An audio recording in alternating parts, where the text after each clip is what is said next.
जीवन अध्ययन गर्दा सफल मानिस अथवा धनी मानिसका धनी हुने मानिसका 10 वटा गुण हुनुपर्छ भनिन्छ। ती गुणहरू के हुन् भन्ने कुरा आज म तपाईँहरू समक्ष सशर्त जानकारी गरौँ। बचत गर्न सिक्नुहोस्। अनावश्यक फजल खर्चलाई कन्ट्रोल गर्नुहोस् र तपाईँ आफ्नो आवश्यकता अनुसार मात्र खर्च गर्नुहोस्। अरू समय बचत गर्नुहोस्, रुपियाँहरू, पैसाहरू। अनि दुविधा नलिनुहोस्। कुनै पनि विभिन्न सोच विचार अथवा विभिन्न चिन्ता तनाव अन्य विभिन्न कुराहरू मनमा नसोच्नुहोस्।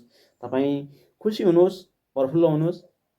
त्यसपछि तेस्रो नम्बरमा छ काम गर्नु अगाडि कामको प्रकृति बुझ्नुहोस्। किनभने कुनै पनि काम आँट्नु अथवा गर्न सुरुवात गर्नुभन्दा त्यो काम कस्तो छ, त्यसको प्रकृति कसरी समयमा सम्पन्न गर्ने भन्ने कुराहरू बुझ्नुहोस्। चौथो नम्बरमा ससाना चुहावटहरू रोक्नुहोस्। तपाईँमा खर्चको विभिन्न अनावश्यक खर्च भएका चुहावटहरू हुन सक्छन्, त्यस्ता कुराहरू रोक्नुहोस्। ऋणबाट बच्नुहोस्। ऋण लिँदा किनभने पाँचौँ नम्बरमा छ ऋणबाट बच्नुहोस्। ऋणले तपाईँहरूलाई डुबाउन सक्छ, धेरै ब्याज तिर्नुपर्ने हुनसक्छ। त्यस्तो ऋणहरूबाट बच्नुहोस्। अनि छैटौँ नम्बरमा अरूलाई नपत्याउनुहोस्। किनभने तपाईँलाई कुनै पनि व्यक्ति कुनै पनि समूहले विभिन्न कुराहरू भन्न सक्छ। ती कुराहरू तपाईँसँग विभिन्न आर्थिक लेनदेनको कुराहरू माग्न गर्न सक्छ। त्यस्तो कुरामा नपत्याउनुहोस्। आफ्नो कामलाई अथवा आफूसँग भएको पैसालाई तपाईँ पत्याएर कसैलाई दिनुहुन्छ, त्यो पैसा उठाउन धेरै समय लाग्न सक्छ। त्यसैले त्यो कुरा पनि सजग हुनुहोस्।